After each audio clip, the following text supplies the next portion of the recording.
마르코 복음 12장 포도밭 소작인의 비유.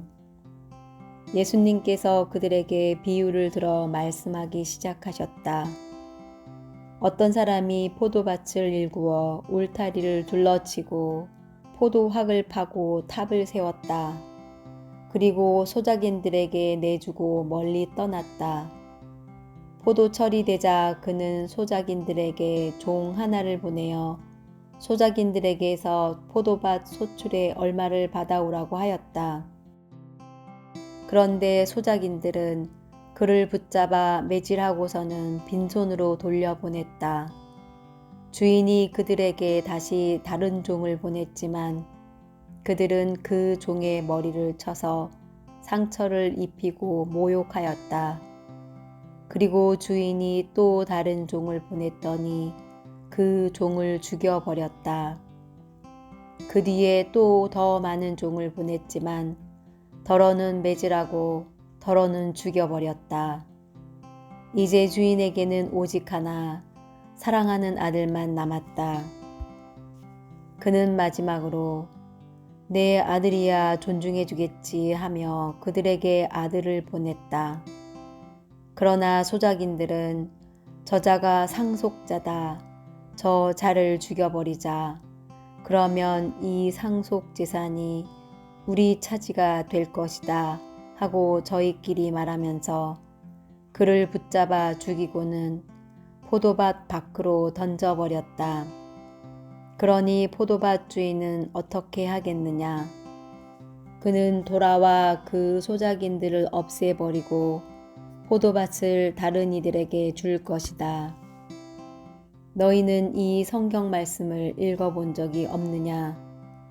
집 짓는 이들이 내버린 돌, 그 돌이 모퉁이의 머릿돌이 되었네. 이는 주님께서 이루신 일, 우리 눈에 놀랍기만 하네. 그들은 예수님께서 자기들을 두고 이 비유를 말씀하신 것을 알아차리고 그분을 붙잡으려고 하였으나 군중이 두려워 그분을 그대로 두고 떠나갔다. 황제에게 세금을 내는 문제. 그 뒤에 그들은 예수님께 말로 올무를 씌우려고 바리사이들과 헤로데 당원 몇 사람을 보냈다. 그들이 와서 예수님께 말하였다.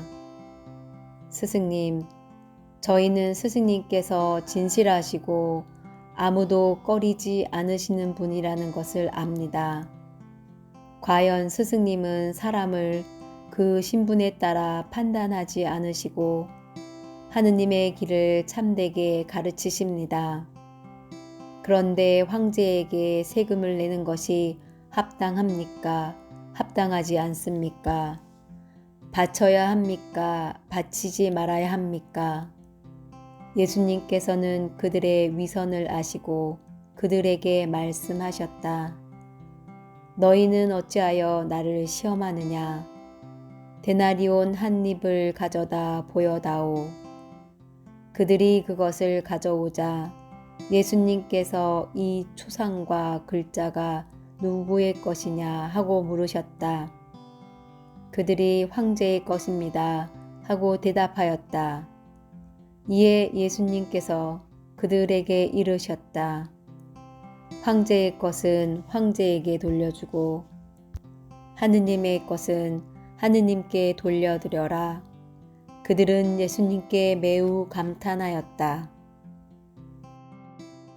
부활 논쟁. 부활이 없다고 주장하는 사두가이들이 예수님께 와서 물었다.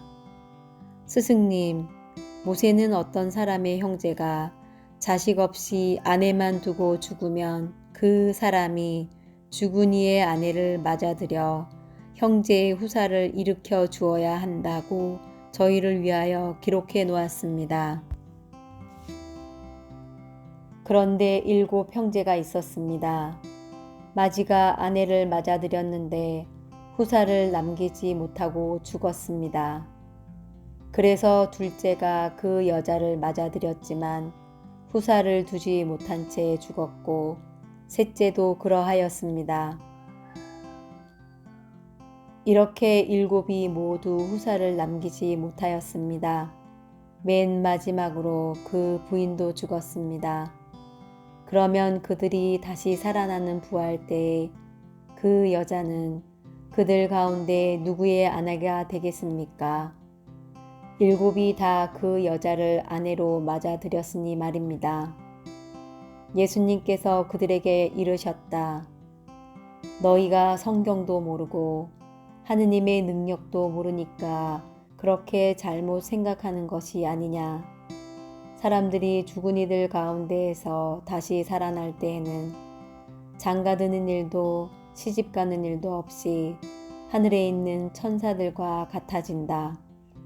그리고 죽은 이들이 되살아난다는 사실에 관해서는 모세의 책에 있는 떨기나무 대목에서 하느님께서 모세에게 어떻게 말씀하셨는지 읽어보지 않았느냐. 나는 아브라함의 하느님, 이삭의 하느님, 야곱의 하느님이다 하고 말씀하셨다. 그분께서는 죽은 이들의 하느님이 아니라 산 이들의 하느님이시다. 너희는 크게 잘못 생각하는 것이다. 가장 큰 계명.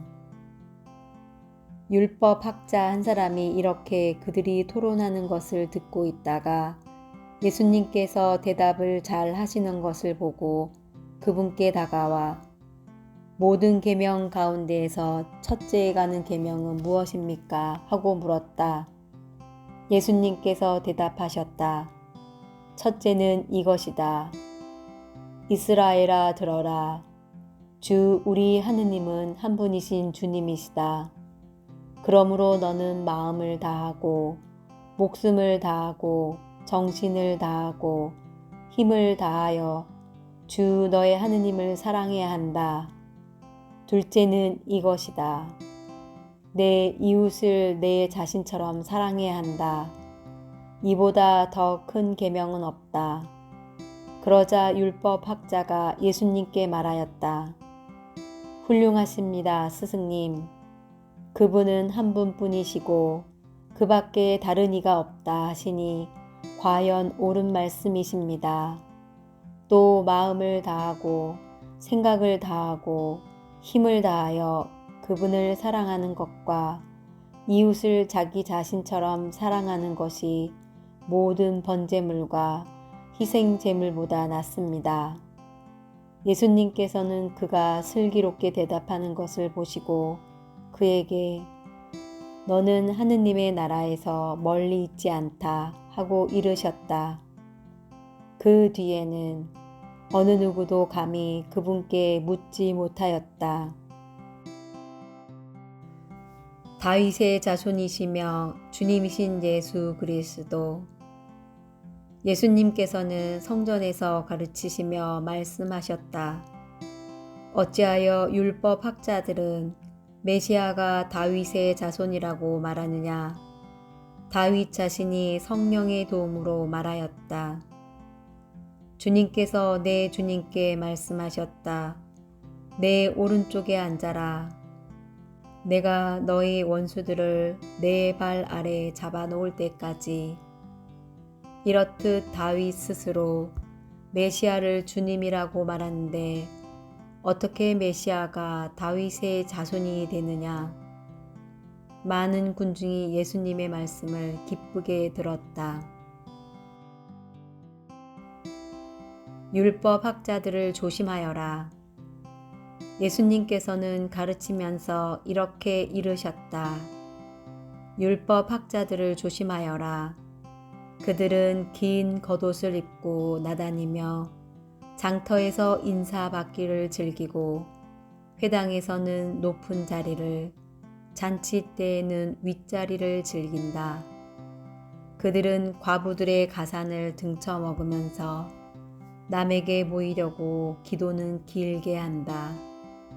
이러한 자들은 더 엄중히 단죄를 받을 것이다. 가난한 과부의 헌금. 예수님께서 헌금함 맞은쪽에 앉으시어 사람들이 헌금함에 돈을 넣는 모습을 보고 계셨다. 많은 부자들이 큰 돈을 넣었다. 그런데 가난한 과부 한 사람이 와서 렙돈 2입을 넣었다. 그것은 쿼드란스 한 입인 셈이다. 예수님께서 제자들을 가까이 불러 이르셨다. 내가 진실로 너희에게 말한다. 저 가난한 과부가 헌금함에 돈을 넣은 다른 모든 사람보다 더 많이 넣었다. 저들은 모두 풍족한 데에서 얼마씩 넣었지만 저 과부는 궁핍한 가운데에서 가진 것을 곧 생활비를 모두 다 넣었기 때문이다.